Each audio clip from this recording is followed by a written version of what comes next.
Hey guys, what's going on? Mike the Caveman Q here again, Paleo Palm Long Island, MikeTheCaveman.com, and we have our another Monday Nights with Mike live stream Q&A. Ask me anything health related, and we'll be ready to go. So, start putting your questions down in the comment box. It looks like they went and changed up the way it's set up for me. Weird. All right. So I'm gonna wait for you guys to start putting some comments in the box. Whoa, invite friends? That's weird.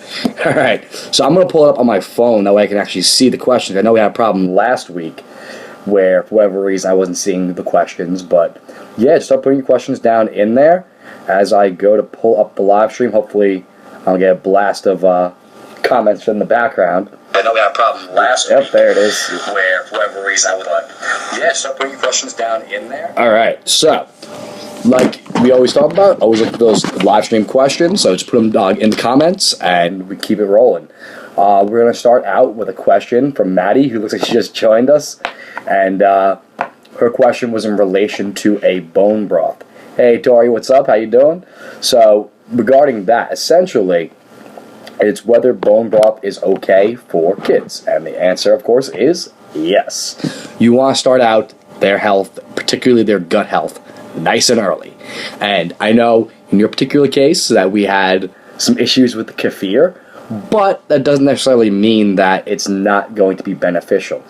You're still going to want to look at some quality probiotics overall in terms of keeping the gut health, keeping the lining. Bone broth is going to be incredible for that. So, hey Kev, hey Kim, how you guys doing? So right now we're talking bone broth. Incredibly healthy for everybody, but for right now we're talking specifically for children, and no, there's no two age too young. So with that, I definitely consider that to be one of the first things that you'd be introducing to a kid. In terms of what I think the first foods to go for children are, things like egg yolks, beef liver, grass-fed, of course, sweet potatoes up there. Those three are probably the top three foods I'd say. From there, some fermented foods, some things like the bone broth. So definitely bone broth, good to go. Let's see if we can get some more questions. Like I said, this is weird the way they have it set up now.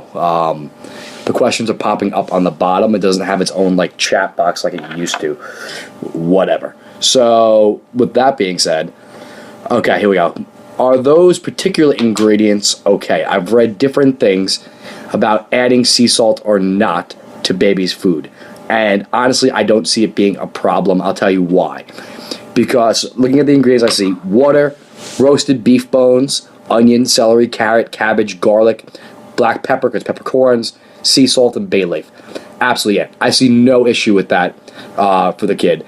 I mean, depends on the quality of the sea salt. Based on everything else I see there, I'm assuming it's a pretty good, I'm assuming it's pretty quality salt. That being said, it'll provide some extra trace minerals. Yeah, shouldn't be a problem. I don't say don't give them the whole jar out the gate, but yeah, definitely should be good. All right. You can't DVR The Bachelor. That was your problem there. So that you can watch The Bachelor on replay. Alright. So, any other questions we got going on? I see Brian, Ricky, what's up, guys? You guys popped on. No problem. Other things, while I'm waiting for some more questions to come in, Wednesday night, I'm going to be doing a live webinar with Rebel Health Tribe, and it'll be posted up. I shared it the other day, and my good friend Sarah shared it as well, and tagged me in it, so that's up. Essentially, we're going to be talking all things ketones and ketosis and all that fun stuff. So, alright, here we go. Tori's got a fun question. I know you've talked about snorting, ingesting, and even vaginal placement of Megaspore. Do you think it can assist in colon health if inserted rectally? And the answer is yeah, it probably would. The point on that one is I don't see the need for it, because the colon is pretty easily accessible through the digestive tract. Going back up to the nose, not an easy insertion point. Going to the vagina, not an easy insertion point if we're talking about UTIs. In the case of the colon, that's where it's supposed to go. It's going to go into the mouth, down the esophagus. into the digestive tract, so through the stomach, through the small intestine, into the large intestine, all the way to the colon. Whereas through the nose, you miss that step. Vaginally, you miss that step. It will travel through the mucosal layers, but in terms of actual colonization, you don't need to do a fecal transplant regarding megaspore. Would it be a problem? Nah, definitely not. But do you need to do it? Nope, you'll be fine ingesting it. So that's a good question though regarding the megaspore. While again waiting for some more, going back for a second, yeah, Wednesday night we'll be doing a webinar. I'll be doing the guest expert all about ketones, ketosis, what are the truths regarding exogenous ketone supplementation, and what is the actual, what are some of the myths, you know? So we'll keep coming back to that as needed based on waiting for questions. So, your favorite vaccines. I hate that I'm getting Luca vaccinated, but it's required for school. Is there anything you recommend taking around the time of vaccinations? I also don't want him to get the MMR when he turns 1. I'm on a delayed schedule now, so he only gets 1 shot at a time instead of bundled. And that's a great choice. So, this kind of ties into Tori's question regarding megaspore, only not directly. The reason why I say that, when it comes to vaccines, I am not inherently anti-vaccination. I don't like the transmission method. Okay? So, when you get vaccinated, what's happening is you're getting a diluted or dead virus getting injected into you. Now, that being said, it's going in through the bloodstream. Unless you got a slicing sword wound, when else would you have bacteria or virus, just cut in general, but you know what I mean, from an ancestral perspective, when else would you have a major virus or bacteria getting in through your skin and directly into your blood? Generally wouldn't happen. So, is that a natural transmission method? Is it something that we are evolutionarily adapted to? Not really. So, when that vaccine goes in, your body sees it as a foreign invader, and yet it mounts an immune response. But because of what it's packaged with, a lot of times it ends up resulting in autoimmune conditions. Now, let's be very clear, that is a tentative link. The data does not 100% support that right now. But we're starting to see that. And in terms of mechanistically, the way I view health, the way I view nutrition, everything else, we start with that framework. The evolutionary framework is the baseline. The science, which again is not rock solid on that right now, is the next layer. Above that is actual N equals 1 or an individual experience. What happens to you personally? And there are enough anecdotal N equals 1 stories of that. There is science mounting of that happens, and there is mechanistic that makes sense why that would happen. And just from a logical framework, an ancestral framework, we didn't have exposure to viruses and bacteria directly into our system like that. Apparently my new GoPro's angry and wants to beep at me. Whatever. That's a new thing we'll have coming on. I'll talk about that in a second. But back to that for right now. So, the transmission method is my biggest concern when it comes to vaccinations. The fact that it's not a normal transmission method. Now, that comes additionally with the bundles. Like you said, you have them on a delayed schedule. Great idea. When they're all bundled together, you're getting a whack of different things that your body has to try and mount an immune response to. And in that hypersensitive state, it's more likely to cause an overreaction and result in those autoimmune conditions long term. Now, should you be doing it? You kind of have to. You can try and get exemptions on things. Honestly, I didn't get most of my vaccinations and may or may not have skirted MMR back in my undergrad. Shh. So, either way, with the vaccinations, there is something I talked about when I did the video on vaccinations, and that is regarding the use of spores. And the reason, that's why it goes back to how I talked about how Tori's is related. The reason being, the spore, the whole point of it is that it gets itself into your colon where it belongs, right? It survives it survives digestion all the way through. So, in the case of vaccination, if you were to put that vaccine, the virus, and vector it, basically use the spore as a transporter, put it into the spore, what you could do is get that vaccine all the way through the stomach intact, all the way through the small intestine intact, and then in the large intestine, in the colon, in the gut-associated lymphoid tissue, the GALT, what's going to happen is it's going to come out and it's going to proliferate where it belongs. Because when we talk about normal exposure of bacteria and viruses, where do they normally happen? In your lungs, your respiratory tract, and your gut. So respiratory and digestive. That is where we see that's where we see bacterial and viral and fungal exposure. Microbes hit us through those systems. That is what we're designed to be able to handle. Our systems have adapted to that, adapted appropriate defenses and appropriate mechanisms to be able to handle bacteria, virus, fungi, other microbes through those systems. As such, the day we have vaccines that are effective and safe and using a spore vector, I will probably be pro-vaccine. Until that point, I understand why they're deemed necessary, but I'm not a fan. And in terms of having to go through with it, delayed schedule is the way to go.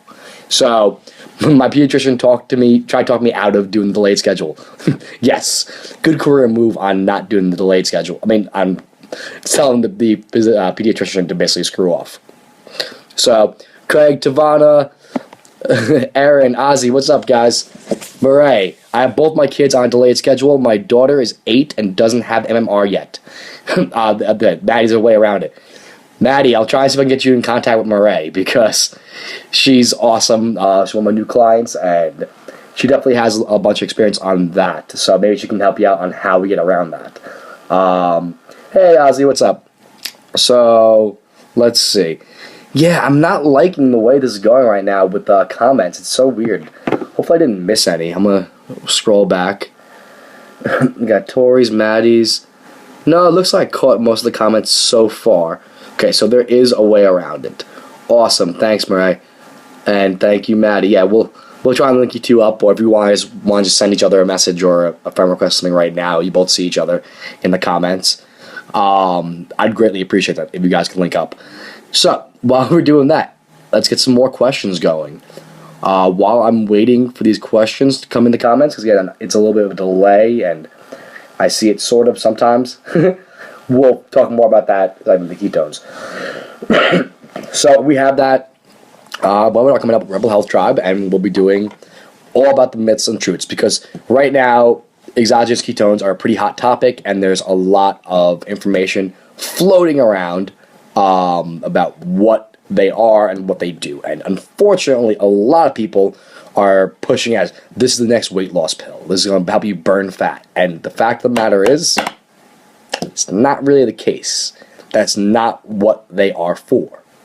Can they potentially help with that? Yeah, they could help. Potentially. Is that what they're for? Nope. So, check us out on Wednesday night over at Rebel Health Tribe, and definitely come see and learn all about ketones and ketosis and what the myths are, what the truths are.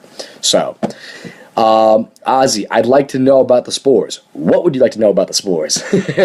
I've talked about them a whole bunch. I will put in the, afterwards in the, after we're done here, I'll put a link to what are the spores. What would you like to know, though, for now? Okay. Does mixing keto OS, so yeah, Ozzy, answer that question. What do you want to know about them? And I'd be happy to jump more into them. Murray, does mixing the keto OS in hot coffee denature it? And the answer is no, because there aren't really too many proteins. The chocolate one, to be clear, does have some amino acids, but they're already broken down for the most part. They're not in there. They're not in the quaternary structure, so no. That being said, it shouldn't be a problem. The oil, the ketones themselves are already derived from the coconut oil, so in terms of them getting broken down, not a problem. Coffee's fine. Anthony, does jet fuel melt steel beams? Wrong Q&A. Sorry, bud. I'm also very easy. You can go back to the beginning, watch the replay. I'm very clear in the beginning that we're talking about health here. So that one you'll have to figure out yourself. And Ozzy, which one is the good one? Which spore is the good one? What do you mean, which is the good one? The good brand is Megaspore Biotic. That's the one that I deal with, and I work with them pretty in depth because I believe hands down that's the best probiotic on the market because it's super effective. It gets the job done. Yeah, there are so many different ones. Yes, Megaspore Biotic. I'll put a link to that afterwards. If you need some, hit me up. Let me know about the CBD if you need any of that coming up anytime soon, Ozzy. But either way, I have both of those in stock. How would I give Megaspore to baby? Oh, you were an English major. That wasn't a sentence. So, yes. How would you give it to a baby or the baby or however you want to put that? Yes. The way I would do it is I would probably go, he's pretty young. I'd probably say about a quarter of a capsule. I'd open the capsule up, upwards of a half. So probably about a quarter of a capsule and mix it into the food. So, or into the drink, whether it's the breast milk or any other liquid you're giving him. So I would definitely do that. Yes, I read your mind. I know, I have that ability.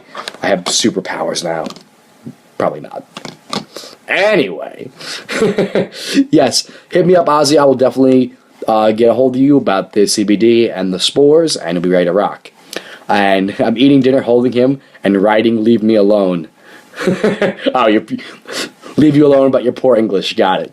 No problem. Fine. Multitasking. And you're watching The Bachelor too, so you're like quadruple multitasking. It's okay. So, alright. Other things we could talk about. Oh, I mentioned before my GoPro beeping in the background.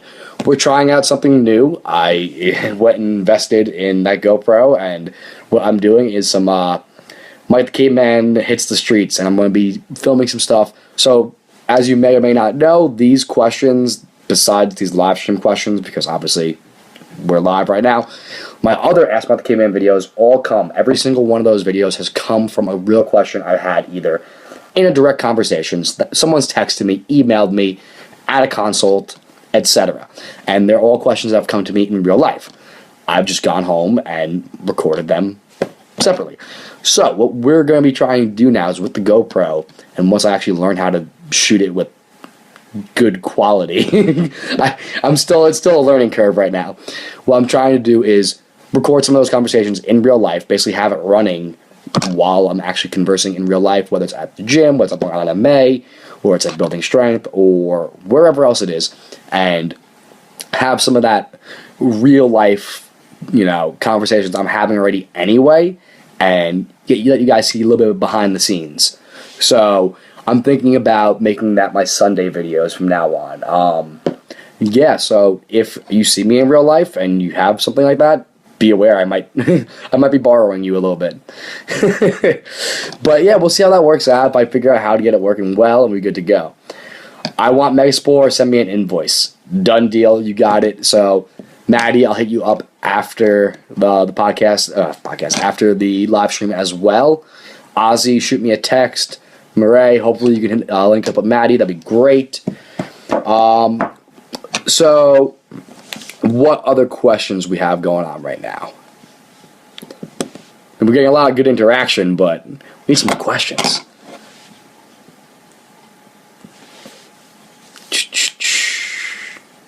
So that's some things we have going on right now. We have the ketones webinar, and so I just released an article with Rebel Health Tribe as well. So it was all about ketones. So it gets pretty in-depth sciencey. It was a teaser. It was a lead-in for our webinar for this week. It came out last week, and I have that posted up. I definitely recommend checking it out. It's the primer to the ketosis and ketones and all about that. And so really gets you the establishing base for the webinar talk tomorrow, Wednesday night. So Wednesday night, which is also at 7 p.m. So yeah, 7 p.m. Eastern, 4 p.m. Pacific, and everything else in between that. You can do your own math. So, yeah. Hey, Mike, how you doing? Just waiting for a couple more questions. So far, we talked a little bit about when could we start kids on bone broth. We've talked a little bit about ketosis, talked a little bit about vaccines. We've talked about Anthony tried to get us talking about jet fuel. We're skipping that one today. This is not an Alex Jones live stream. All about the spores. Talked a whole bunch about the spores. Let's see. I have a cold. Start 1,000 milliliters of vitamin C, or is it too late? No, it's not too late. And I probably, though, I'm not I'm not the biggest fan of vitamin C in isolation. I think there can be benefit in terms of for a cold. I'd be saying right now, I'd be going with garlic, grapefruit seed extract. I'd be going with, depending on what kind of cold, possibly some clear lungs, maybe some sinus blaster. Alright. And a couple other things. What can I do for tiredness? Well, what kind of tiredness are we talking about? If we're talking about chronic, if you're just tired because you didn't sleep enough that night, grab some coffee. It's going to get you through the day. Try and get a nap in. In terms of long-term chronic fatigue, you're going to want to address what the root cause of that is. A lot of times, it could be an autoimmune condition. It could be a couple of different things. So you're going to want to try and figure out the root cause of that. If it's adrenal fatigue, if it's HPA axis dysregulation, maybe some ashwagandha, maybe some cordyceps.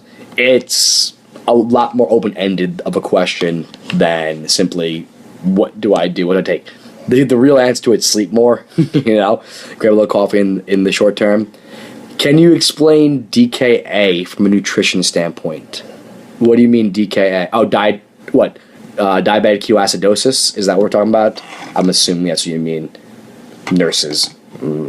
So, yes, dietary ketoacidosis. I'm assuming that's the answer. Anthony, if you could follow that up to verify that's what we're talking about. But yes, if we're talking about dietary ketoacidosis, it's a common issue. It's the reason why doctors and other healthcare practitioners are often awesome. Thanks for the clarification.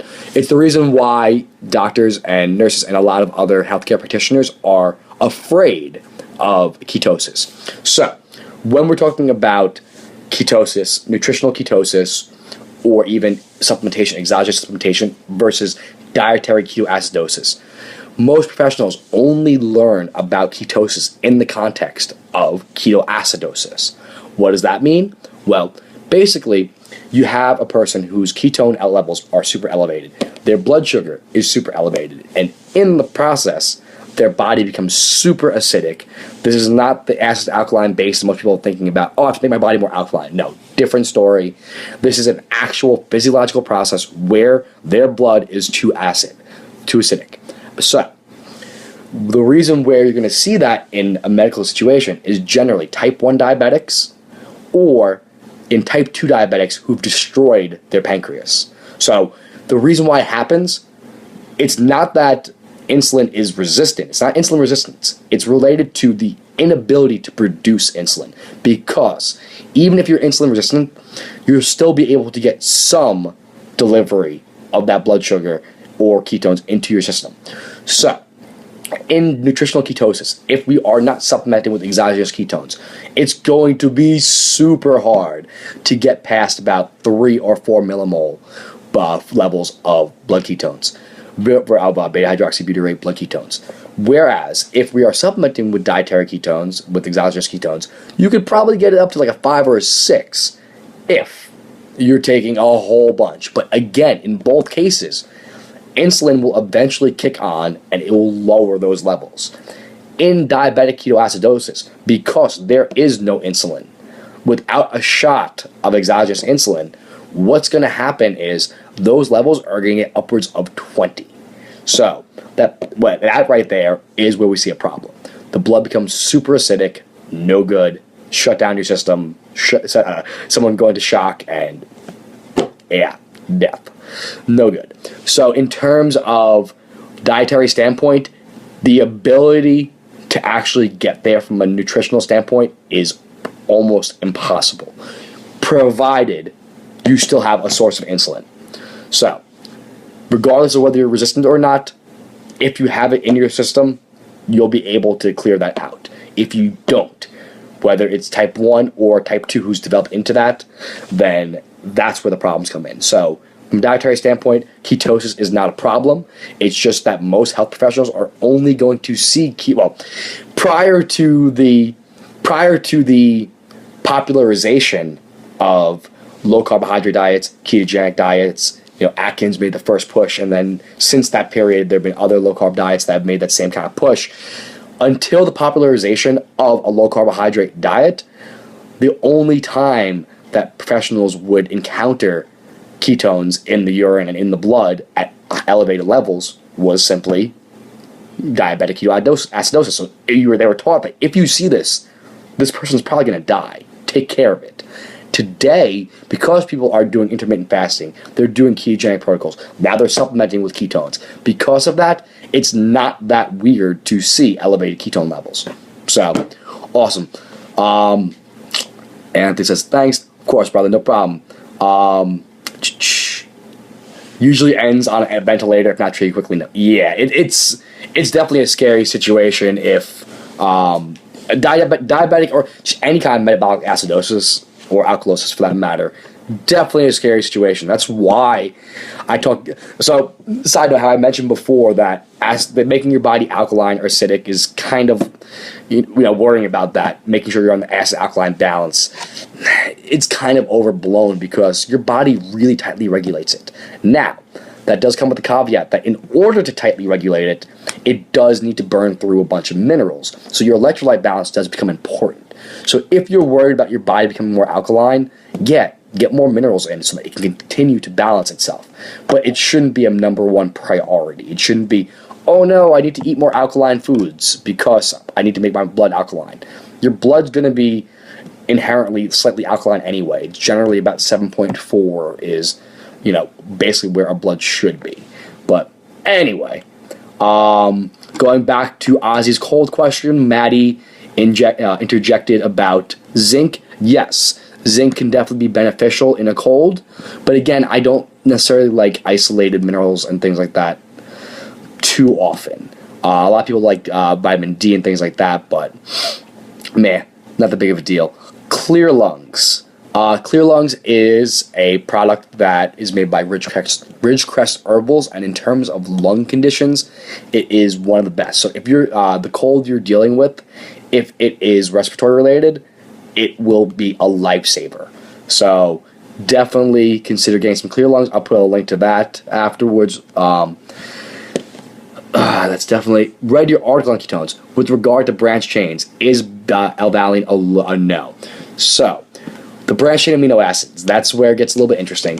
What happens is you have leucine, isoleucine, and valine. Those are your branched chain amino acids. And from a technical standpoint, that article did get pretty technical. There are gluconeogenic, meaning they produce glucose, new glucose. Genic means beginning. The book of Genesis in the Bible is the first book. It's in the beginning, right? So whenever you see ketogenesis, gluconeogenesis, that means the creation of. So some amino acids are gluconeogenic. Neo means new. Glucose, the creation of new glucose. Versus ketogenesis, which are the creation of ketones. So some amino acids are gluconeogenic. A vast majority of them are. Some of them are ketogenic. And then some are combined. Now, the branched chain amino acids, there's leucine, isoleucine, and valine. Valine is gluconeogenic. It produces sugars. Versus leucine, which is ketogenic. So, for the most part, branched chains are ketogenic. And the amount you're going to be consuming, if you're consuming it as a pre-workout and you're trying to stay in ketosis, isn't going to be a problem. Yes, it will produce a little bit of oxaloacetate, which is the big winner of that article. Is it going to be a problem? No. You'll be fine. If that's the only thing you're consuming along with either ketones or MCT oil or just a straight fast, you're not going to break your fast. Don't worry about it. You'll be okay. And in your case, just don't stress. That's all I got to say about that. So, Josh, what's up, man? How you doing? Yeah, I guess we're already at that half an hour mark. If anybody has any last questions, because I usually like to keep these at about half an hour. Any last questions, I'd be happy to put them in. And otherwise, I truly appreciate you all for joining me today. And if you're watching me on the replay, thanks for watching the replay because you've made it this far. You guys are awesome.